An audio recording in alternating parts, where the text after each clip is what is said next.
All right. Welcome to Lift Up Diverse Voices panel. As a gay woman who's worked exclusively in industries dominated by white men, I know firsthand how hard it is to navigate. I've worked in mergers and acquisitions, I've worked in public policy, and I've worked in digital advertising. I've been talked over, I've been typecast, and my ideas have been stolen. Now that I've made it as far as I have, I push for and I want everyone to have the same opportunities I have. All the industries I've worked in, including digital advertising, can and absolutely have to do more. I'm proud to work at a company like Triple Lift, where we have a diverse set of employees who are committed to that vision. We know we have to do more, and we know we have to push the industry to do more. One of the things we can do, and what we're here to talk about today, is provide opportunities for and fund content that's owned and operated by underrepresented voices. What we'd like everyone to walk away with is key takeaways that are actionable for everyone to tap into content and media and dollars that content and media can use to fund underrepresented voices. So before I kick it off to Bree, I want to take a moment to introduce our panel. We're really, really lucky to have the folks on the call today and talk about the agenda. So first things first, let me introduce Justin Barton. Hi, Justin. How you doing? Good, thanks. Justin, Senior Vice President of Digital Strategy and Partnerships at Black Enterprise. He's responsible for digital content, production, ad ops, social media, programmatic, and partnerships. Prior to Black Enterprise, Justin worked for SJR, the digital content consultancy of WPP, as head of analytics. He's also held executive roles at iHeartMedia as VP of Audience Development and Viacom CBS as Senior Director of Digital Insights. Next, we have Scott Gatz. Throughout his life, Scott's managed to turn his hobbies into his career. His love of TV news led him to NBC News, Good Morning America, and Lifetime. Later, his passion for tech drew him to startups and Yahoo, where he led products including My Yahoo and Yahoo Search. This experience ultimately resulted in his latest and most personal endeavor, founding Q Digital, the media company behind Gay Cities, Into, Queer Tea, and LGBTQ Nation. Through these sites, Scott hopes to enhance the lives of LGBTQ people across the globe, helping them to live their lives to the fullest. Scott's a regular speaker at tech, publishing, and LGBTQ conferences, and has been interviewed by the New York Times, Wall Street Journal, CNBC, and local publications worldwide. Aside from work, Scott's an avid traveler and a lover of pop culture. He and his husband live in the Castro in San Francisco with their son.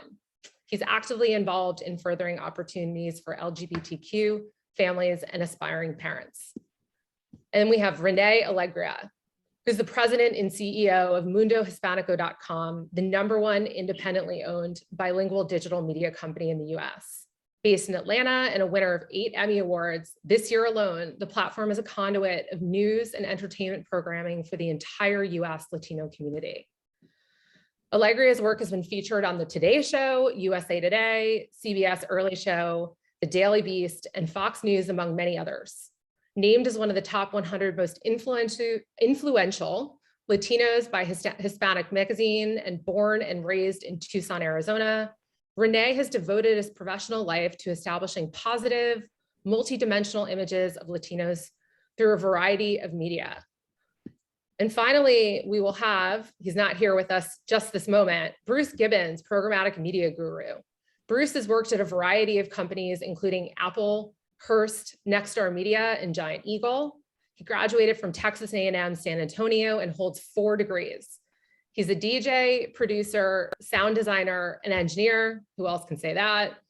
He's also a barbecue pitmaster and the father of 2 beautiful daughters. In terms of agenda, we're going to spend about 40 minutes with our publisher panel that you're seeing right now. We're going to spend 30 minutes asking the panel some key questions, and then we're going to wrap it up with 10 minutes of Q&A.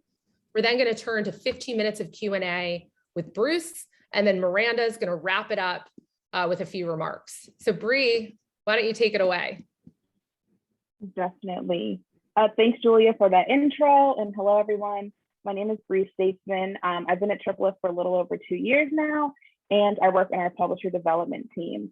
More specifically, I work day to day with small to medium-sized publishers who are looking to programmatically monetize their sites, and I help them do that right here in AAA Exchange. Thanks again to our 3 panelists for being here today. To kick things off, can you each talk a little bit about your company, the audiences your teams are creating content for, and what you do day to day in your roles? And we can start with Scott, then we can go to Justin, and then Renee. Sure. Well, thanks, Bree. Thanks for having me. Q Digital is a media company targeting the LGBTQ community. We reach about 7 million consumers each and every month, and we do that through the properties that you've already heard about. Queerty, which is an entertainment site, LGBTQ Nation are more of our journalistic site, Gay Cities for Travel, and Into, which is really about personal essays and really targeting Gen Z. And ultimately, our business is about connecting brands to our audience in an authentic way. Yeah, and I'm Justin Barton, so I work at Black Enterprise. Black Enterprise is the #1 resource for the Black and African American community for business and wealth generation. We consider ourselves to be the Black Forbes of Fortune. We reach over 9 million African Americans per month, according to ComScore. We are the largest African American publication, larger than Essence, Griot, The Root, Blavity, Ebony. And essentially what my role here is, like you mentioned before, to do everything digital. So I run from programmatic to content to video, the whole 9 yards. That's what I'm responsible for at Black Enterprise. Hey folks, my name is Rene Alegria. I head up Mundo Hispanico. We are the largest independently owned bilingual digital media platform in the US. We reach about 10 million unique users a month. We serve about 70 million page views a month. We have about 10 million fans across our social channels, Facebook, TikTok, Instagram, etc. But I think what kind of separates Mundo from a lot of the other media platforms out there is our authenticity of spirit. Mundo started out as a Spanish language newspaper here in Atlanta, and it was the only Spanish language newspaper in Atlanta. It grew to become the largest in the Southeast, which it still remains, and we actually still publish the newspaper, which I'm kind of proud to say. You know, it's we've kept it going, and I'm proud of that. We acquired the platform from Cox Media, who acquired Mundo in the early 2000s. So when we acquired the platform, we kind of brought it back to the neighborhood that it started in. If anyone's familiar with Atlanta, right there on Buford Highway, the International Corridor. And we've just really been able to corral our kind of immigrant sensibility with the user that we're intending to reach through our content. Awesome, thanks. So the reason we're having this panel today is that, you know, we're less than 10 weeks shy of 2022, and the past 2 years have really shook the world and the industry in a lot of ways. We were and still are facing the COVID pandemic, and we've also seen a rise in attention and action towards social justice movements. And that impact was different for mainstream media conglomerates versus media companies that speak to and serve multicultural audiences. So today we want to talk to you three about how these things affected your business, how you've adapted, and what the future looks like. And we want to look at this from 2 different perspectives. So first we'll start kind of focus on content and readership. And then in the second half of the panel, we'll focus a little bit more on monetization strategies. And to anyone who's listening in the audience, as we go through these questions and through these topics, if any of your own questions pop up, feel free to put them in the chat, and I'll keep an eye on that and try to throw those in there as I can as well. So like I said, starting with content, Were there any specific shifts in the content that you all were putting out in 2020 and beyond? And how were your readers engaging with that content? Did you think it was more? Was it less? Was it more so the same? And we can go in the same order again. You can start with Scott, Justin, and then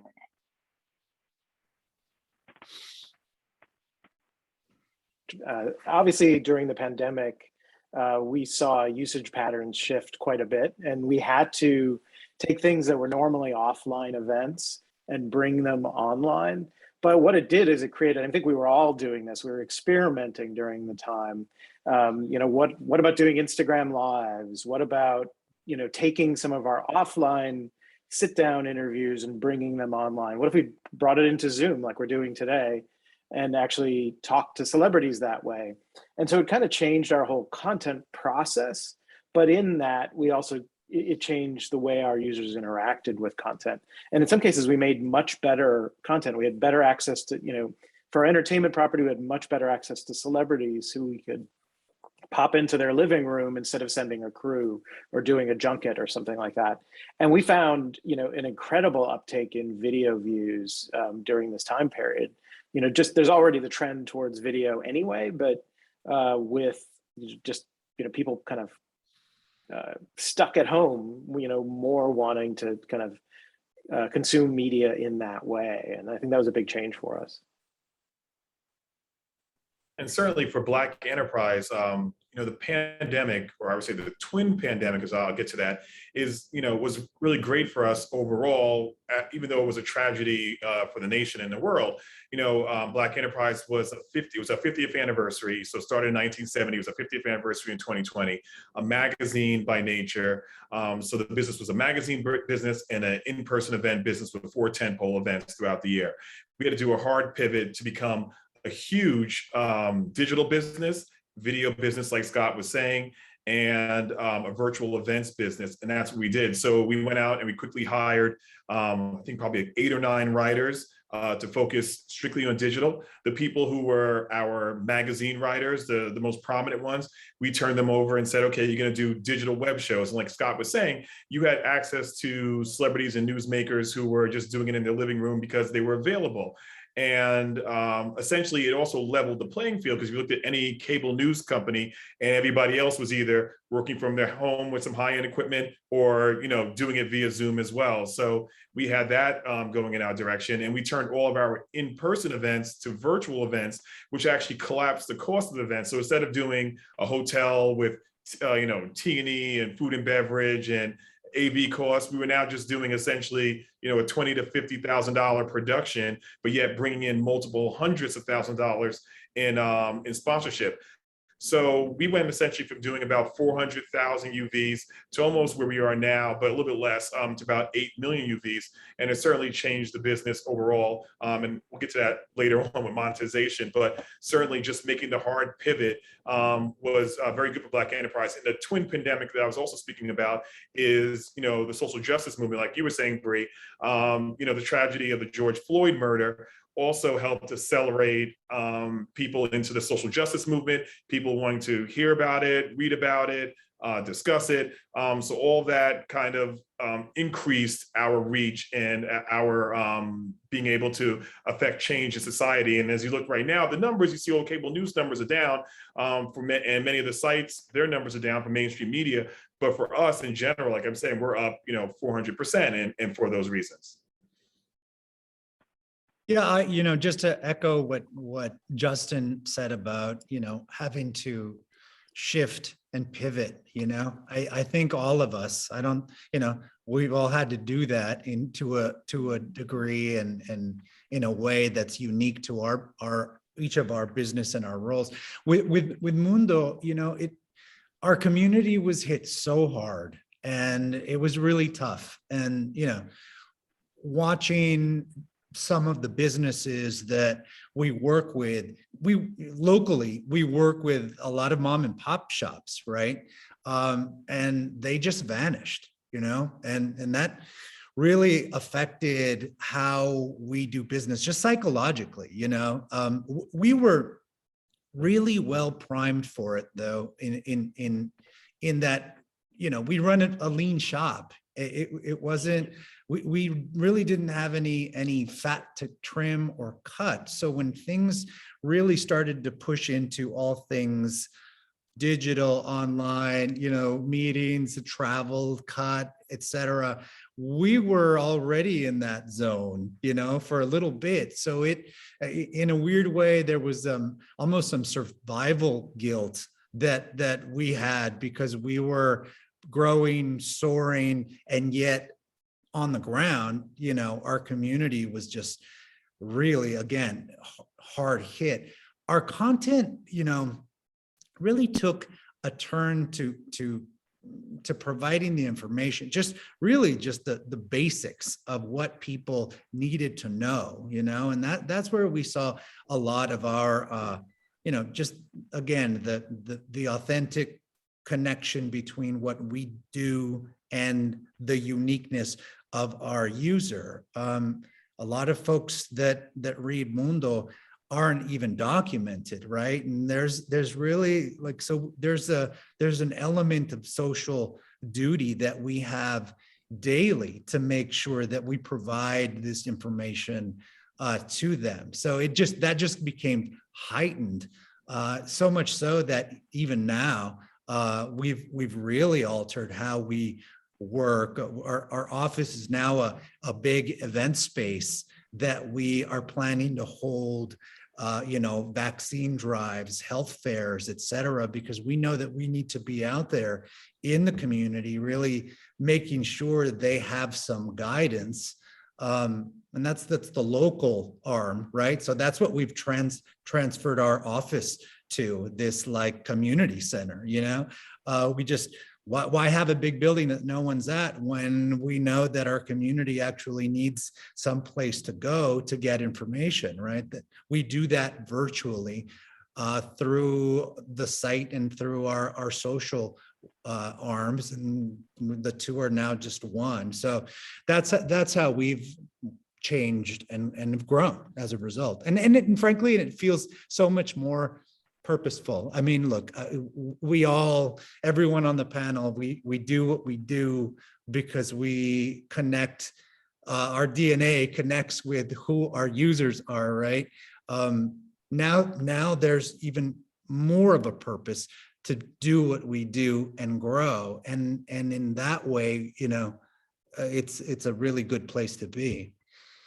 Yeah, one thing that we noticed during this time is we started, we cover a lot of news, and the news was not good. I mean, it was quite, just repetitive, negative news, especially in 2020. A presidency that a lot of people saw as difficult, covering this constantly, especially for the LGBTQ community. And we started getting people writing in saying, I can't take it anymore. This just, could you do something? And so we launched, we called it our Good News newsletter, where we made sure that we were covering good news throughout the week. And then we bundled it into one newsletter and send it out every week, just to say, we can't ignore the challenges that our community's having, but we can also celebrate the highlights, because there are highlights, there are good things happening, there are good stories to tell. So let's tell them. And I think that's been one of our most successful changes, and we're still covering the tough stuff, but we're trying to make sure we kind of balance that for our audience. Yeah, and so through all of this, like you all have said, you're making changes to your content, making sure that you're putting out the content that your readers want to hear, and especially when it comes to COVID and health things that they needed to hear. But on top of doing that, you are a business and you're still doing business. So I imagine part of your goals is always to continuously grow. So kind of speaking a little bit more on readership, how have you all grown that year over year? And what tips would you give a publisher that may be smaller and is looking to grow their traffic? Well, I'll take, I think there's several ways to do it. The way we did it, it might not be the way that people always want to do it. I call it it's a mashup of the Huffington Post mullet strategy they did in the early aughts, plus what I learned from the Daily Mail working there. So essentially, mullet strategy is clean in the front, party in the back. So all of our content in the front is very business DNA oriented, safe, brand safe. But in the back, we're covering all the stories that everybody else is covering. So whether it's a salacious story to, something that's about social justice, that, things you might not want on your homepage, we're covering that. So that helps drive the traffic. At the same time, to make sure you hit on things, you have to do a lot of content. So there's a lot of aggregated content in there, and there's a lot of original content in there, but you want to make sure that you're pushing out, 20, 30 pieces per day, and that'll allow you to hit on, 2 or 3 stories per day, and those will be the main traffic drivers. So that, to me, is the Daily Mail strategy I learned there. So I put those two together, and that's what we did to drive traffic. Not everybody wants to do that because people want to make sure, some people want to have all original content or don't want to do aggregated stuff, but you have to do what's best for your company and the business model you have. And then having the business model work like we do, then allows us to do original content, allows us to have 7 web shows, allows us to do virtual events. So that's sort of the way that we went about doing it. And, I've had a lot of experience in my background doing it, but, there's certainly several ways to get at it. I'm sure that Renee or Scott will tell you what they've done. Yeah, I think that, digital is very much kind of a hits driven business. And I think it's really insightful what you said, Justin. It's like you'll have that 1 or 2 pieces that hit for the day, and that provides your traffic. And then you kind of make sure you round out your brand to make sure that we're hitting all the things that our readers are, the core readers love. And one of the other things we did is we looked at other channels. We tried to diversify our channels, so we're not getting all of our traffic from Facebook or Twitter or whatever it may be. And we found new channels, things like Flipboard and Smart News starting to pop up in this time frame. And it's interesting, the editors have gotten really good at understanding where some things pop in a Flipboard environment, different things pop in a Facebook environment. So really, I think paying attention to what works and doing a little bit more of that, it's kind of an iterative process. And by the way, that will change 6 months from now. It'll be a totally different set of things. So change is constant in our industry. I couldn't agree more. Look, we've all been around the block, right? Where, what we did a year ago is different from what we did 2 years prior to that. And we know that next year we're going to be doing something different than what we're doing right now. And I think just the acceptance that is our business and that is our reality. And it's not for the faint of heart. And you constantly have to be learning and evolving and trying new things, testing. Don't be afraid to fail with different distribution partners. Just because something didn't work 2 years ago, well, it might work right now, and so always take a look at, some of your fail bag and then whip it out, right, to see if that could apply to today's climate with whatever your platform is doing. One thing that again, we've done so much of what Justin just said and Scott said, we do as well, diversify where we distribute our content.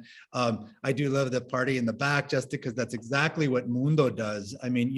Okay, yeah, we're going to cover the elections, but at the same time, we publish what we publish for almost this alternate universe that exists in the USA, which is Spanish language, Hispanic sensibilities, right? Which is where we, really shine. And that's the authenticity of what makes Mundo Mundo. One thing that I know is something that everyone on this panel can relate to, and certainly is a daily thing. And that's the tech portion of how we publish, right? It's digital publishing. There's an art and there's a science to it. And if you have more art than science or more science than art, you're gonna get tripped up. And there's that balance of having, okay, the great piece of content that we know is going to hit, but is the site loading fast enough? Are the ads not, okay, which SSP is slowing us down right now? Constantly streamlining, making sure we're in the green across the board all the time, And that is something that we really, really focus on at Mundo. And it has elevated how we serve, how we connect. You know, I mean, we only have those microseconds of time before somebody like goes to something else. And if our post doesn't load and load fast, you know, we lose them. And so we focus on the tech portion a lot at Mundo, and it certainly helped to have us grow as much as we have.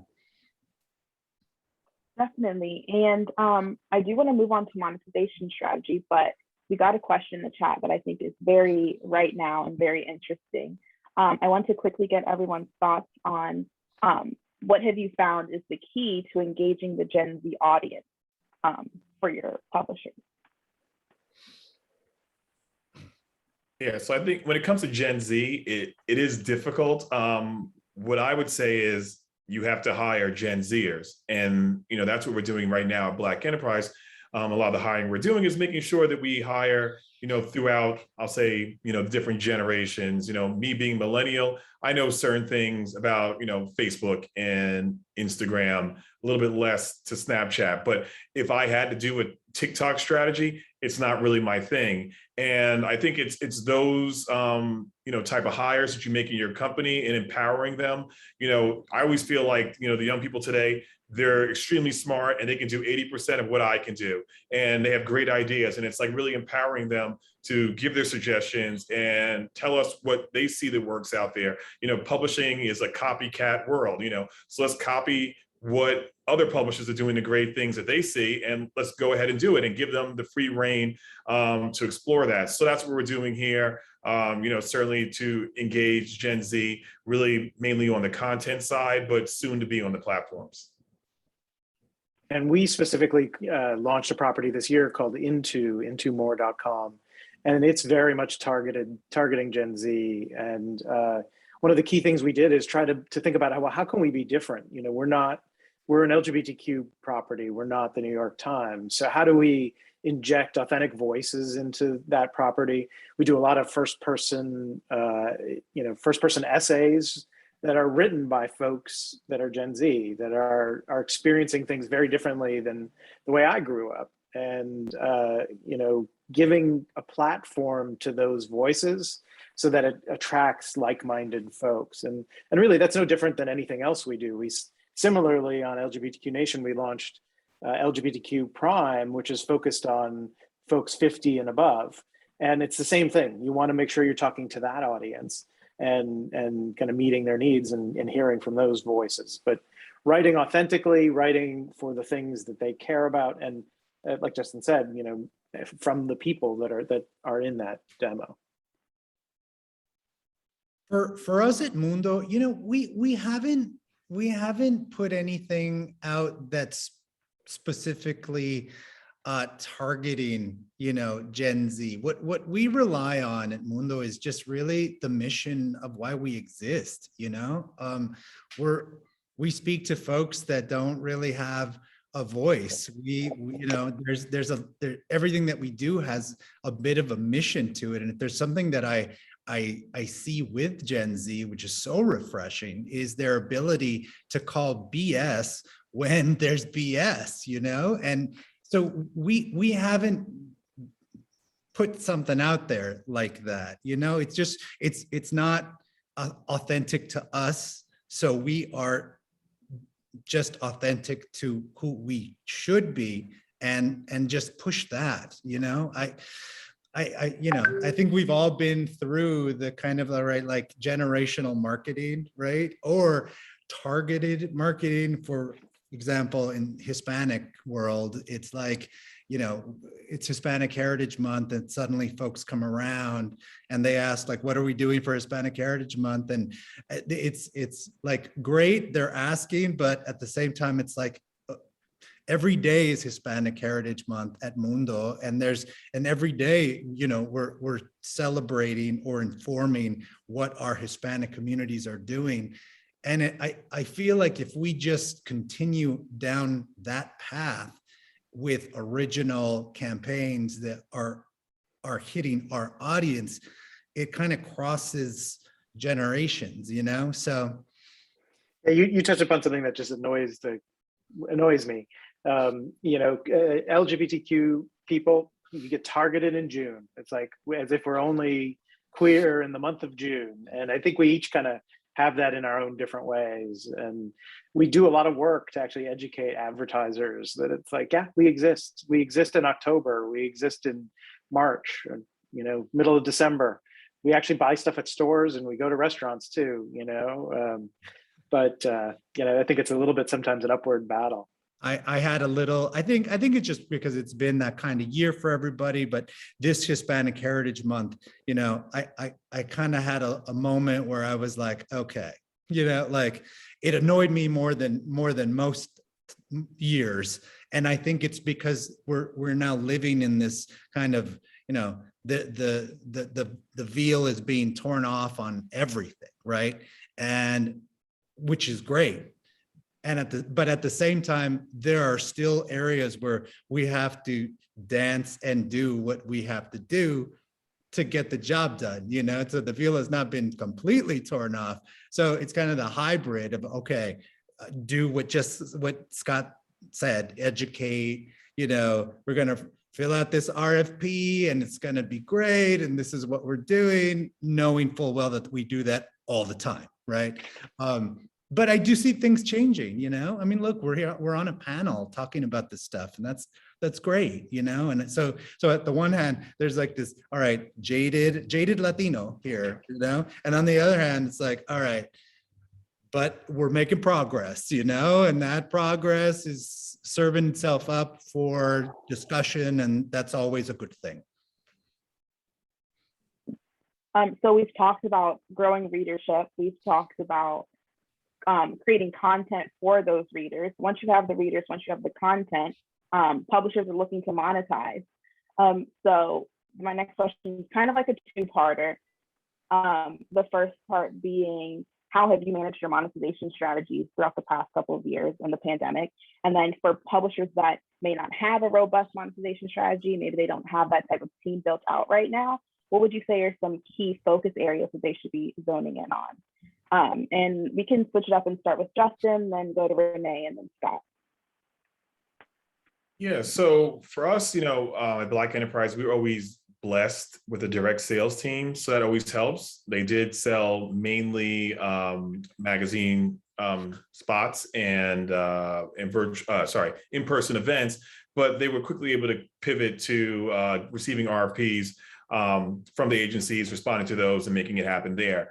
I think, when I joined Black Enterprise, July 2019, we weren't doing pre-bid. We weren't doing, we didn't even have AdX at the time. And, the way that our door into it was working with one of the big conglomerates that was just recently acquired. I won't name names, but the ones that are out there that bring together, the header bidder technology and their own sales team and get started there. And, that was good for about 18 months. And then our traffic, like I said, went from about 400,000 UVs to like 10 million UVs. And then you saw that the revenue share wasn't as great. So as recently as this October 1st, we just moved over to our own pre-bid ourselves. I'm managing all the SSP relationships as well as, Triple F.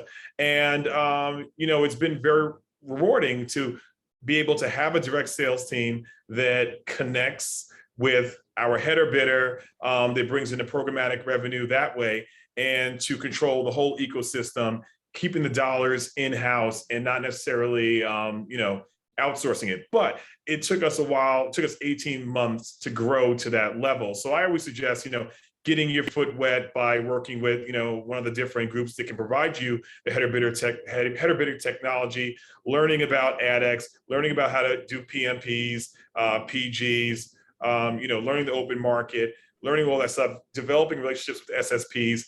And then once you're comfortable there, then you can essentially, cut the cord and go at it alone. And it's much more lucrative that way because you're controlling your stack and you're controlling the process of monetization if you have a direct sales team as well. So, that would be my suggestion to anybody who's starting out and isn't doing the full header bidding, server bidding, and all the other different private marketplace integrations. Yeah, we didn't have the luxury of having a direct sales team, right? We run a really lean shop. I come from kind of startup world, so it's like fat media companies. Like that's not how we worked, right? So what we did early on is invest in programmatic. And we knew that with we didn't know, we bet, right? We bet on that. Programmatic was where we were going to, get more and monetize better than if I hired 10 sales directors, right? And it's like, as anybody here knows, finding a good salesperson is so difficult to do. It's one of the hardest jobs to fill, and in multicultural it's even harder, right? And in Hispanic it's that much harder. So there's a really small pool of individuals that are already taken, or you just don't want to bet the farm on making huge hires. So for us it was really about, all right, how can we consolidate, again, use technology to leverage revenue growth as we connect with our user and grow our user base. And programmatic was everything for us, and is, the PMPs, how they work. I mean, we're all witnessing the change right now, right? Of how the industry is moving away from what it was, which was like, okay, let's have lunch with so-and-so at an agency that represents so-and-so. And then you have there's an RFP and you submit and you wait. That is on its way out, right? And what is on its way in is, okay, you meet, let's set up a PMP, great. And then with that comes all of the revenue that you hope to achieve by plugging in their back end with your back end. The pipes are clean, then you move on. And at that point, it's just a numbers game, right? Yeah, we've found it a little differently. I mean, we're lucky again to have a direct sales force, and with this kind of renewed interest in we're 100% LGBTQ owned and operated and certified by the ANA and NGLCC, which is the Chamber of Commerce for the LGBTQ community. And we're finding such increased demand that we're able to kind of increase CPMs well beyond what you would see in programmatic. But then we've also invested in programmatic too, making sure we've got header bidding, we've got all the right things. And as a diverse owned business, we're able to tap into, we look at advertisers like General Motors or McDonald's have made public commitments for the percentage of dollars that are going to go to diverse owned media.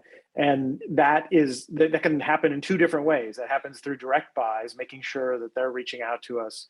We're creating custom content, for example, for Chevrolet. But also, some of the work we're seeing in programmatic, where exchanges are actually beginning to understand this, mark media as certified diverse-owned suppliers, so that those dollars and those CPMs can get higher and higher. So I think recognizing that and leaning into it, I think, is incredibly important, and kind of raising your hand and saying, we not only do we serve this community, but those dollars are flowing back into the community through our ownership. Yeah, and I'll just second what Scott is saying.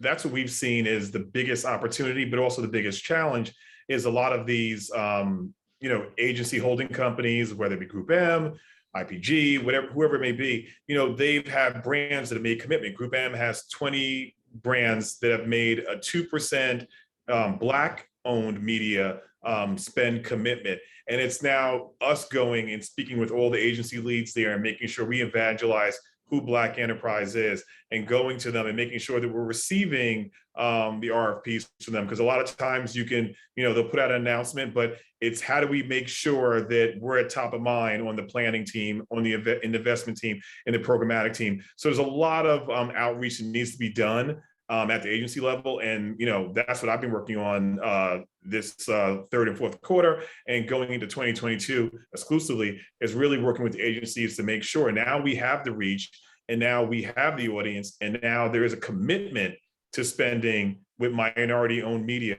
So making sure that we hold the brands to account to make sure that they're doing what they announce, and it's not just a press release; it's something actionable. And we've seen a lot of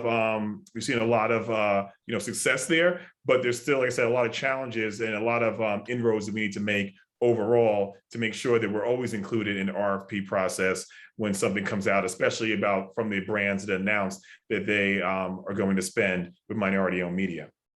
Yeah, we found that we have to educate some of these corporations that are used to, their minimum spend is $100 million.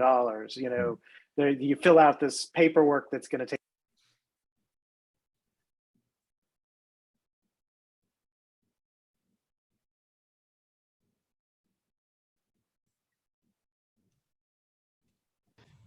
Sorry, my batteries are running out, but educating these and changing the processes to make it simpler, because we're not the New York Times. We don't have that infrastructure. Creating a setup for them that makes it easier to deal with, but they're going to have to change as well, and that's the big change we're seeing. It is a hybrid, right? I mean, I feel like, again, it's that balance, I always try to it's that sweet spot of, okay, hedging your bets with programmatic and technology, but also doing what Justin said, just getting out there to connect with those that make the decisions to actually have those PMP flow, right? And making sure that you have, you can control what you can control, which is having the right people be in the know and know what they're doing to set up those PMPs and et cetera, so that everything can flow correctly. Definitely. And before we wrap this, because time is really flying, Yeah. I have a challenge. So this next question might be a little challenge. I'm going to ask you to condense it to 1 to 3 sentences. But as I'd mentioned earlier, we've seen a rise, and you all have just spoke to this in this prior question as well. We've seen a rise in attention and action towards social justice movements. Buyers are intentionally sending dollars towards diverse owned media. So in a few sentences, how do you think we keep this momentum of value-driven business in the media industry going? How do we continue to make social justice important, for business everywhere? And, I think it's a question that we're all figuring out and taking into consideration every day. And I know it's so much bigger than 1 to 3 sentences. But if you're up for the challenge, I'd love to hear your perspectives. Who wants to take that in 3 sentences? Did I just waste one? I think I just wasted one. Oh no. I'll give you 3 more. I'll give you 3 Okay, more. okay. I'll do 3 sentences because then I can leave it to you guys to wrap it up. But ultimately, it's the audience. This is business, and unless the audience demands it, it's not going to happen. And luckily, we can talk to our audiences and hold corporations accountable. Yeah, and I'll say something a little bit controversial. From our standpoint, we kind of look at it as, unfortunately, racism is never going out of style. And there's always going to be some type of thing, unfortunately, that happens, like George Floyd or whatever, that will galvanize society to remind them that there isn't equity or equality out there in the world. And, it just shines a light on, the type of content that can discuss that authentically, and who are the publishers or who are the media companies who can do that. And, essentially we look at ourselves as Black enterprises being one who can be that authentic voice. And if a brand wants to partner with an authentic voice, that will be us. So, I would want the world to get better and, everything to be perfect. But until it is, we want to be a solution to making the world a better place. For us, what Scott and Justin, I mean, they're saying such great things, and accurate, right? I feel like for Mundo, while we broadcast what we do nationally, we're also a product of our own environment. And right now, in Atlanta, in Georgia, things are really changing in a way that's both exciting and scary for some, and that is creating just this beam that we're very focused on to give light to the voices that we publish, right? So as the Latino community and the Asian community and the African American community and LGBT and et cetera, come together in Georgia, it's really influencing how we do us. And I dig that. So it's not going to stop. And I think that Mundo, we will continue to be that kind of bridge into what being an American is. And if we just focus on that and not lose sight of that, Mundo will always be relevant to who it's supposed to be relevant to. Definitely. Thanks for taking us home on that one, Renee. And thank you to all three of our wonderful publisher panelists today, Scott Gatch, Justin Barton, and Renee Allegria, for being here today. We know Q4 is a busy time, and I'm sure you all have a lot going on, so we don't take your presence and your time lightly. Thank you so much. And now we're going to continue this conversation, but transition to hearing from the advertiser and buy-side perspective. So we will be talking to the self-proclaimed barbecue pit master, who also happens to be a programmatic media manager on the side for Giant Eagle, Mr. Bruce Gibbons. He's coming to the stage.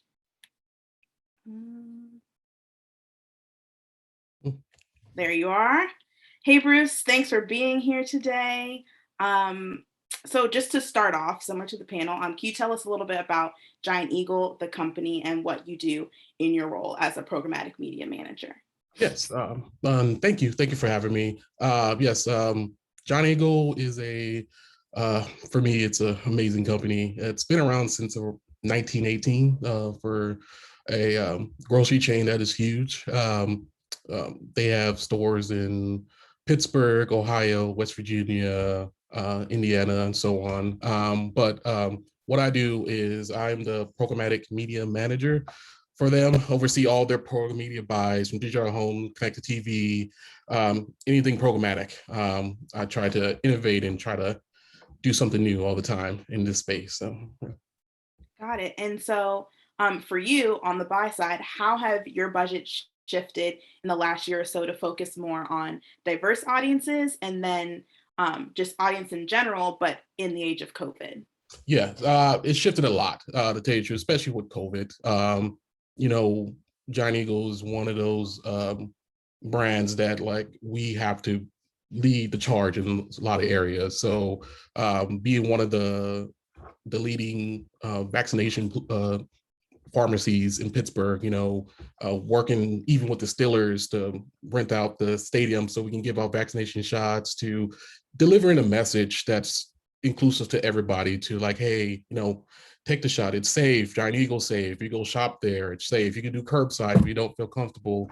That's always been something that we pride ourselves on, and especially in the communities, making sure the community is safe, and also going out and showcasing, even if you don't have access to food, donating and all, setting up pop-up shops to be able to give people opportunities to do that. And as far as the audience side, always great thing is everybody needs groceries. So be able to make sure we are making sure everybody gets that message. The great thing about Giant Eagle, even internally, we have so many great business resource groups. So we have African American, Asian American, veterans, you name it, we have it. So we're always looking to get that message out programmatically or any other channels that we have.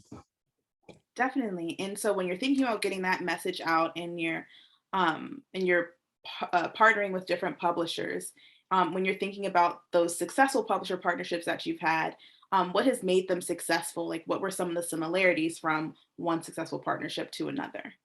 Yeah, that's a good question.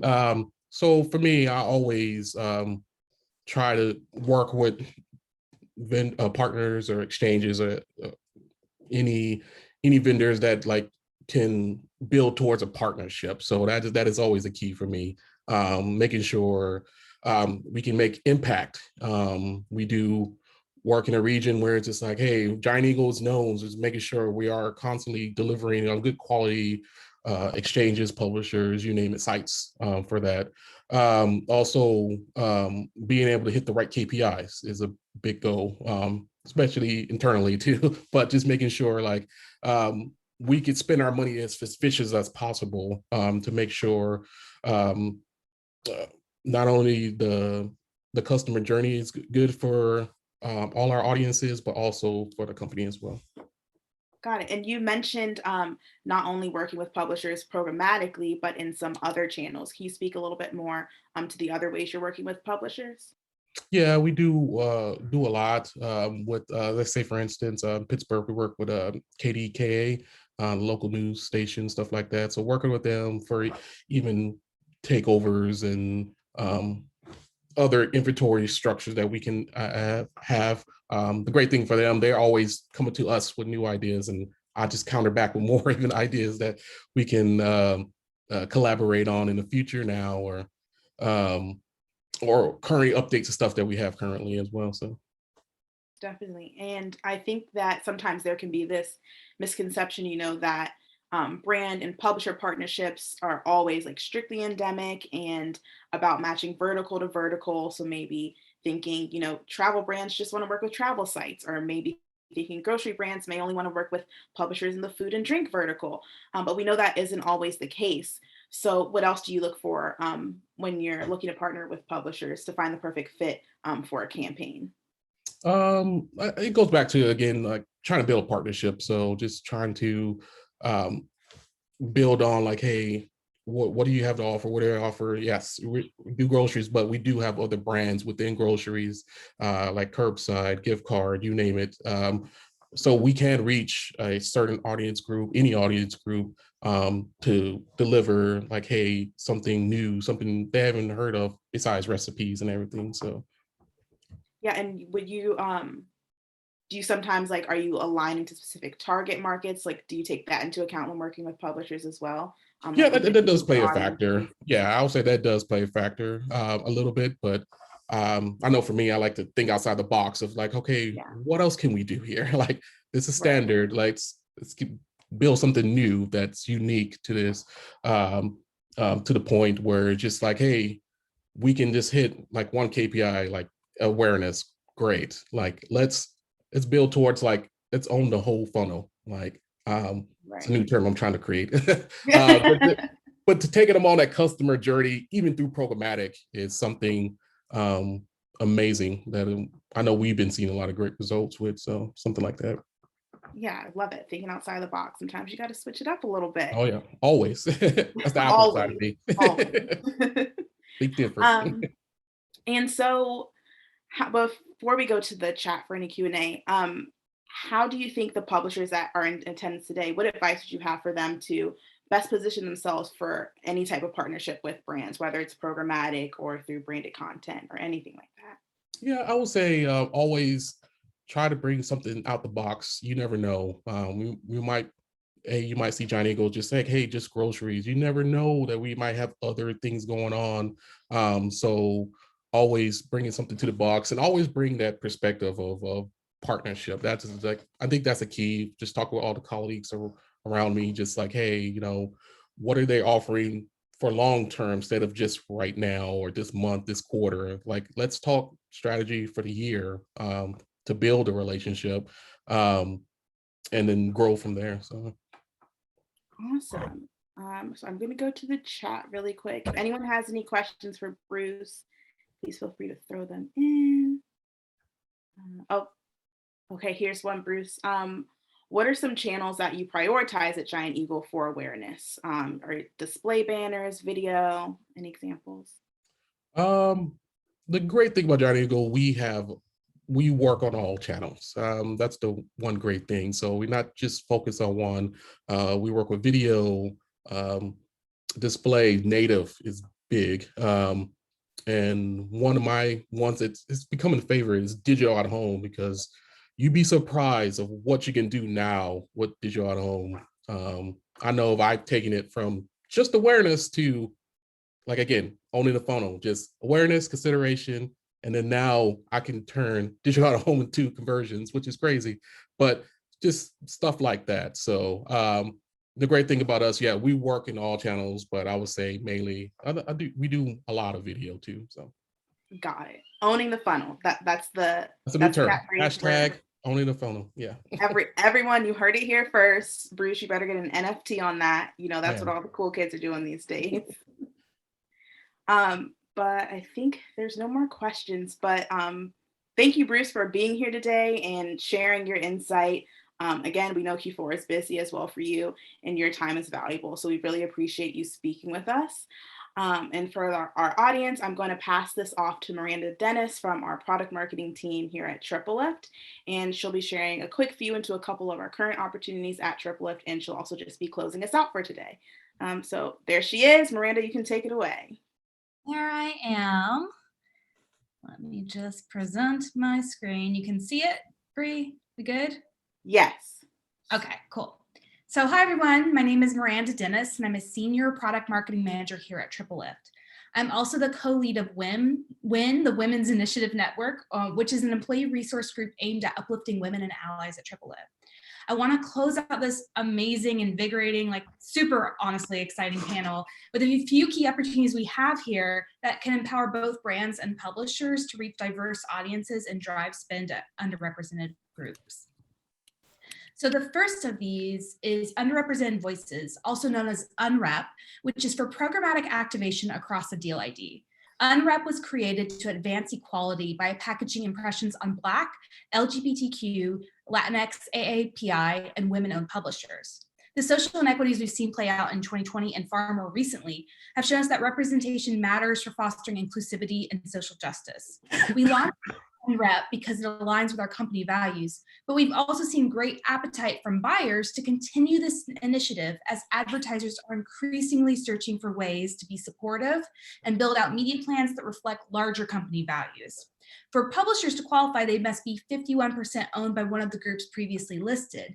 And so if that's you, you can reach out to your Triple Lift contact to find out how you can get involved here.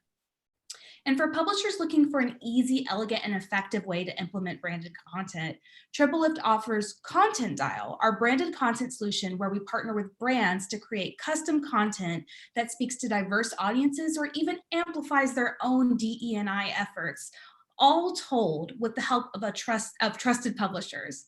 Like with our UNREP initiative, we are focused on onboarding more supply partners who have been historically underrepresented, as well as organically reach diverse audiences. So I said that all really fast so that we can end on time, but if you need me to repeat anything, I'm happy to.